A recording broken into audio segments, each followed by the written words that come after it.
Welcome to Sinful's Horror Stories. Today's video features true scary pizza delivery stories. Imagine you're the pizza delivery person. Sometimes it can be spooky going to a house late at night. Who knows who will answer the door? Who knows if you'll ever make it back to your car? Sit back, relax, stay sinful. Story number 1.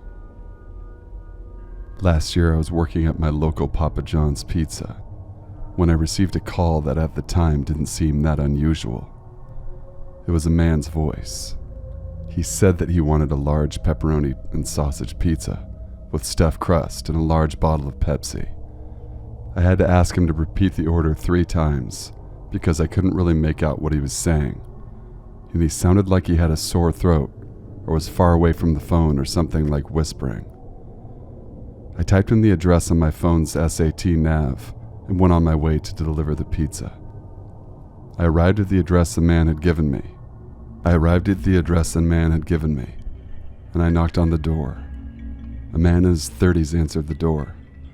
I said, "Large pepperoni and sausage pizza with stuffed crust, right?"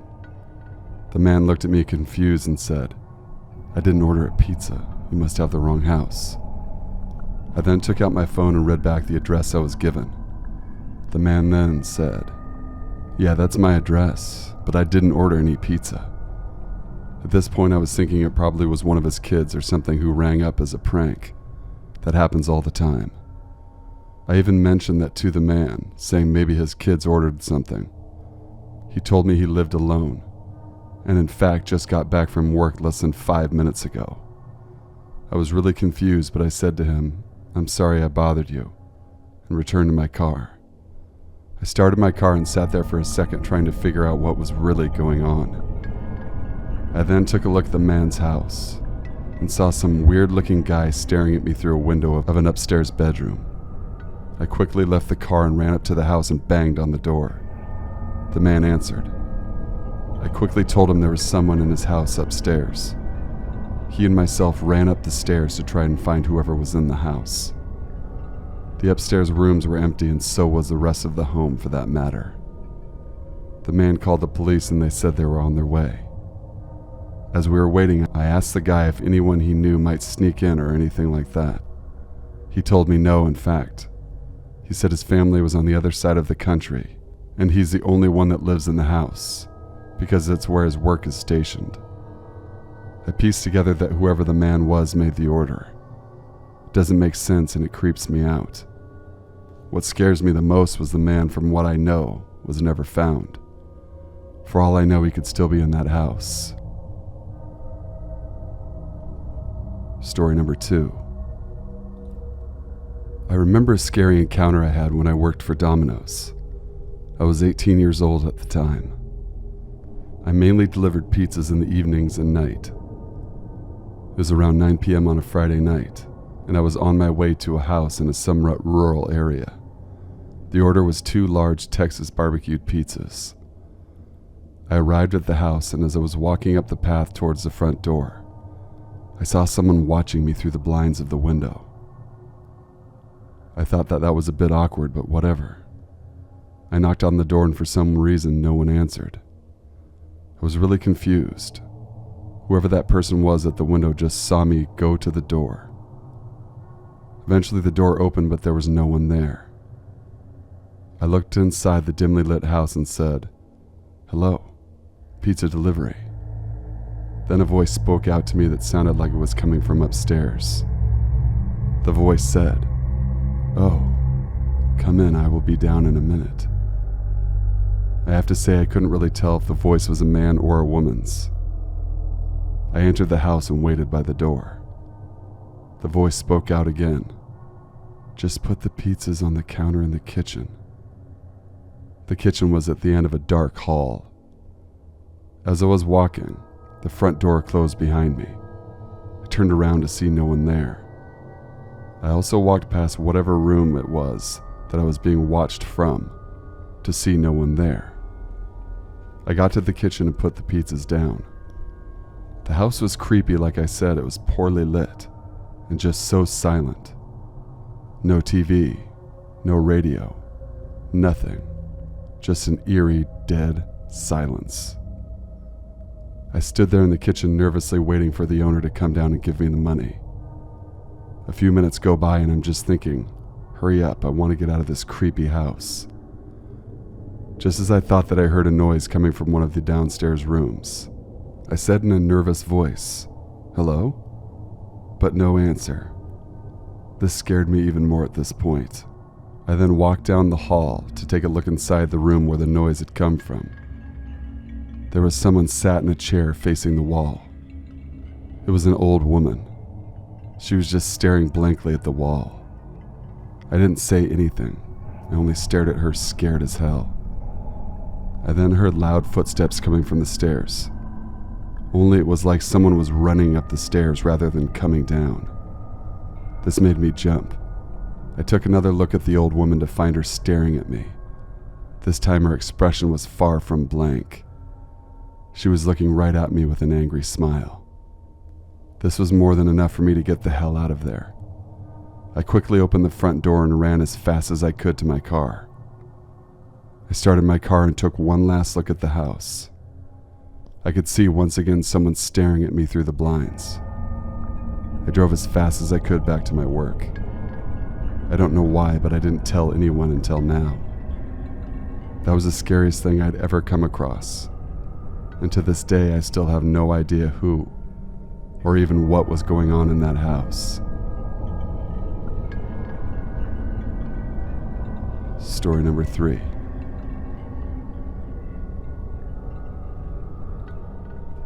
My name is Michelle and I'm 20 years old. I work at a Pizza Hut, and last week I had a very strange experience. I answer the phones and deliver pizzas. It was around 6:30 Thursday night when I received a call from a man who had a very deep voice. He asked for one large spicy chicken pizza with extra peppers and one medium pepperoni pizza with extra cheese for his lady friend. He actually said that. I found it a little funny as well as unusual. I asked for the man's address and told him how much it was and how long it would take me to arrive. The next thing he said was, "Fine." I was expecting him to hang up the phone, but he didn't. I just listened for a second while he was on the line. I ended the phone call after a few awkward seconds. I got in my car, typed in the address in my GPS, and made my way to the man's house. I arrived to the house and knocked on the front door. Not even a second later, the door flung open, startling me. It was a large man in his mid-40s. He had a huge smile on his face. I said, "Hi, pizza delivery. Large spicy chicken and medium pepperoni." He replied, "Perfect," and I handed him the pizzas. As soon as I did this, he immediately walked off back into his house. I just thought he was going to put the pizzas down and come back with the money, but he didn't. A few minutes go by and I was wondering what he was doing. I said, "Sir." He replied saying, "In here, come in." "Do you have the money, sir?" I said. "Yeah, it's in here." I was getting a little bit fed up to this point, and I decided to just go inside, get the money, and then leave. Looking back now, I wish I hadn't. When I entered the man's house, I saw him sat at a dinner table with both pizza boxes open. He gestured for me to sit down opposite him. I said to him, No thanks," along with a nervous chuckle. He then said, "See that one? That one's for my lady friend." And then he pointed at me. That's what he meant on the phone. In his mind, I was his lady friend. This was getting very weird now. No, that's okay. I really should get back to work." He then said, "Come on, you got time for a bit of pizza?" He wasn't getting the clear message. I wasn't interested and just wanted to leave. Not to mention he was making me uncomfortable. I had enough and said, "Sir, if you don't give me the money, I will report this." He then slammed his fist hard on the table, not saying a word, just looking down with a very angry expression. I backed away slightly, unsure of what he was going to do next. He then said in a very different tone, "Now that you've ruined everything, you can leave now." While I had the chance, I turned around and quickly darted out of this man's house. I got in my car and drove away. I went back to work and told my boss about what had happened. He reported this to the police because he never paid for the money he owed. The next few days we received phone calls with no one on the other end. Just the sound of the line still active, and someone listening. I think it's pretty clear who the person was. Story number 4. This happened a few years back when I was 12 or 13 years old. I'm from the Philippines. It was a Sunday afternoon around 5 or 6 p.m., and I was at home with my dad. My mom had left to buy groceries about 30 minutes ago using our only car. As I was watching videos on YouTube, the doorbell suddenly rang. It rang quite a few times until I had enough of it. That's when I knew I had to open it. Knowing that my dad was probably sleeping in the other room, I reluctantly went downstairs to open the door. The thing is, I've dreaded opening the front door for people ever since my grandpa scolded me for opening the door to the mailman at his house. He lectured me about how dangerous it could be, like I could be kidnapped or something. With that thought, I climbed on the sofa, which was 3 feet from the front door, and pulled the curtains to see who was ringing the doorbell. Note that the window I looked through was surrounded by a tall fence 4 to 5 feet away, so I felt perfectly safe, and I found it convenient later on once I had talked to him. He had a dark cap on and a blue jumper. He looked very normal to me, but we weren't expecting anyone on a quiet Sunday. I asked him what his business was, and he replied that he was supposed to deliver a pizza to my address. Excited and a bit confused, thinking that my dad secretly ordered a pizza for us, I told him to wait for me to get my dad. I climbed upstairs to my parents' room and saw my dad sleeping. I woke him up and asked him if he had ordered the pizza.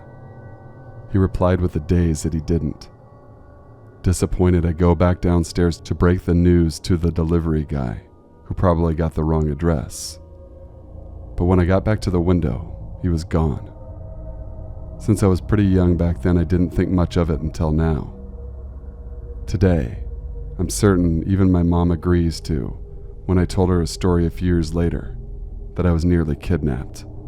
Number one reason, it was quiet outside and my bedroom window was open, but I didn't hear a motorcycle revving near the house, nor heard it when it left. 2, he left just like that, even though I specifically told him to wait. I didn't say that we didn't order a pizza. 3, I didn't see a logo of the pizza place he was working for. The strange thing was that we only had 2 that were near us, and they had a distinctive red color. 4, I didn't see a motorcycle near him, which was extremely odd. My mom's theory was that the guy probably thought I was alone at home, because our single car was gone. My dad rarely got out of the house since he was unemployed back then. What probably got him to leave was that I told him to wait for me to get my dad. If not for my grandpa scolding me, I would have answered the door and probably not be here writing this to you guys. So stay safe. Thank you guys for watching and listening. Please be sure to leave a like, comment, share, and subscribe for more content. Be sure to email me your true scary stories to have them featured in an upcoming video. Until we meet again, stay sinful.